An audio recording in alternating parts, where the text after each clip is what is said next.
So Olight made a knife. Well, they released a knife, and no, it doesn't contain a flashlight inside. You might have seen I made a post here on YouTube community as well as my Facebook channel page when this knife was announced as part of Olight's summer flash sale. I've had one now here for a little while, and I wanted to tell you what I thought after carrying it for several weeks. Thanks to Olight for sending this to me to share with you guys. And make sure you are following me on social media. Links are all in the description below. That way, when new stuff like this comes out, I'll try and make a post so you see it first, so you don't miss out.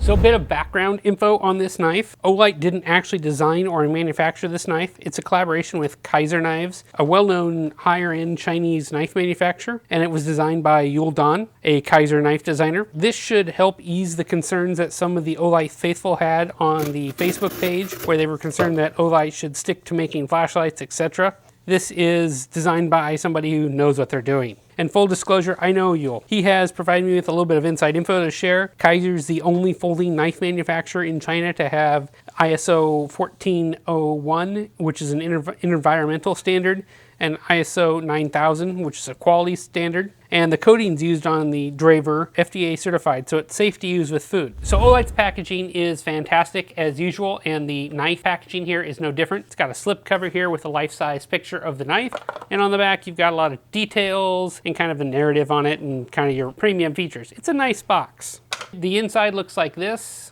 You've got a little nice quote from the Olight team here, and then you've got the knife pouch itself. We'll look at that in a second.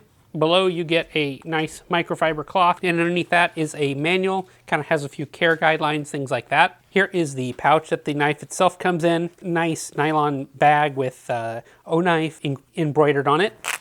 Inside it's kind of a soft material here, and the knife fits nicely in here. It came in a little like plastic bag that I've got in there that you can see there. You also have a little pouch corner here for the challenge coin that the knife came with, and here's what that looks. It's a copper looking material, but I don't think it's actual copper. It's got the Drever design on there. Drever, I'm not quite sure how you say it, and Olight O knife with the year on there. Looks like Olight is going to start down the collector coin game, as other lights have come with these, the O bulbs, and we've got cards now, things like that. We'll see what it looks like. The knife itself weighs 3.42 ounces thanks to its skeletonized scales, and we'll see if you can maybe see this inside there.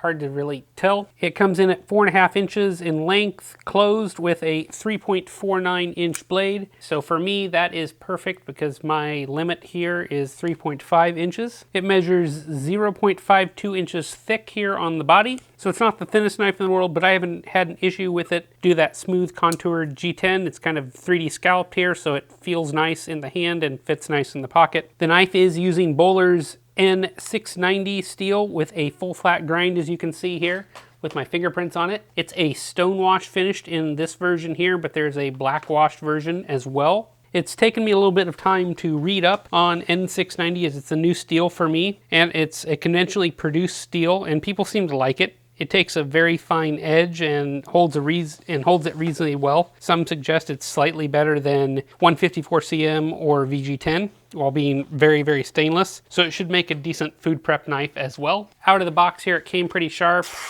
We can see we can do some basic cut tests here. I do look forward to putting it on my TS Prof knife sharpener and giving it a nice mirror polished edge here, which I'll probably do before too long, just for the look factor. I think it's a solid steel choice that should be easy to sharpen and stay sharp reasonably long for the price. It is a liner lock knife, and those liners are made out of 3CR13 stainless, with the scales here being G10. There are two versions that are currently available. You've got black scales with a black wash blade and blue pivot and clip, and then you've got the version I have here. This is the special edition. It's got that blue G10. It's a satin stone washed blade and blue accents with a silver clip. Each knife is serialized on the clip side as well, right down here on the blade. Here are a few knives that I'll compare to the Drever. You've got the Kizer Bakeliter, the Olight Drever, and then a Spyderco Delica. All happen to be in blue, and here they all 3 are open. You can see the Delica is the short one of the 3, with the Drever and the Bakeliter being very, very similar in size, thickness, and blade length. And here all 3 are opened up. So how it feels in my hands and my pockets, ergonomically, I like how this feels in my medium-sized hands when open and closed. When closed, I have no issues with it here. I can easily get my hand on the flipper to open or flip it open via the thumb studs there, not a problem. I've got access to the lock bar here via these cutouts pretty easily. It can shut, no problem. When open, I can grab it like this, no issue. I can choke up, no issue here. I can pinch grab it. While not the most comfortable, I can do it. You can kind of choke up like this if you want to. For me, it works pretty good. If you had really big hands, I could see it maybe being a little bit small, but that's not me. There isn't a lot of texture on the G10 here, so that makes it a little bit slippery, although not bad. It's normal G10. You do have, the clip here is relatively stiff when you pull it out like this, so that's good. But since that G10 isn't the most grippy, I feel like it might come out of your pocket if you've got on thin pants for jeans or something like that. It's not an issue. So let's talk about the action of the Olight Drever. The knife is running on bearings and it's really a smooth knife. You've got 2 main deployment methods. You've got that short flipper tab with jimping there, and this has got a strong detent. You have to put a decent amount of force on here, but it fires nice and solid here. Show you what it sounds like near my microphone.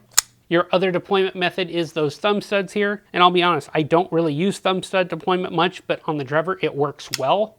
I can't flick it from underneath very well, but that's just me. I'm sure some of you guys can. If we look at centering here, you can see it's spot on. And when it is open there is absolutely no blade play. And the knife does drop shut very easily if I get my thumb out of the way in time. So it's a very, very smooth, nice operation here. Hard to show on camera there. I can give it a little tap and it closes up pretty nicely. And I wasn't able to shake it out if I flick it hard or anything like that. So detents are strong but good.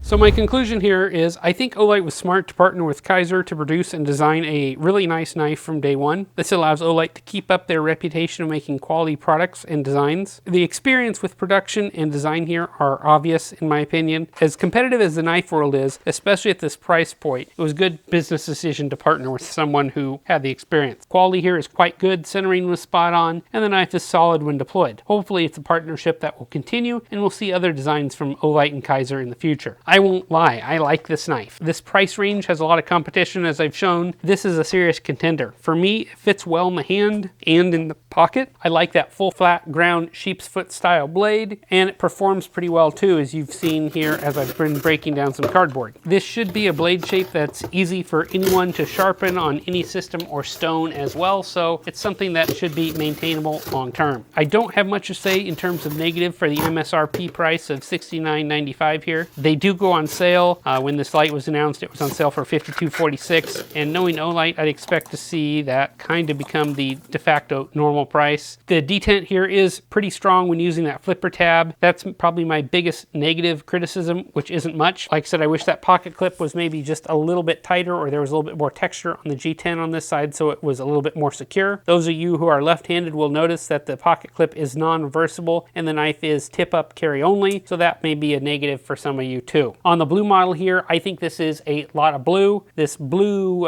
scale G10 doesn't really match the anodizing here very well, and I wish it was just a little bit darker, but it does work. I think the black is maybe a little bit of a better combination, but I do wish they had a black clip on that one instead of the blue. This was a popular knife and it did sell out when it was first announced, so availability's been a little bit tough, but I'm going to try and release this video when Olight does have some stock of it. So hopefully when you see this video, there should be stock available, and if not, make sure you keep checking out the Olight website to find it. Hopefully their success here will mean we'll get some special editions, maybe with other blade steels or different colored scales, or maybe they'll sell scales separately so people can swap them out. That'd be really cool. And maybe that means we'll get some other future knife designs too. If you do decide to pick one up, make sure you use my code LQ10 to save 10% off the regularly priced items. That code's good for any time on any regularly priced flashlights or accessories too. As always, let me know what you guys think of the Olight Drever and if you'll be picking one up as soon as they're in stock. If you've got one already, I'd love to hear what you think of it too. As always, thanks for watching this video, and I'll catch you on the next review soon.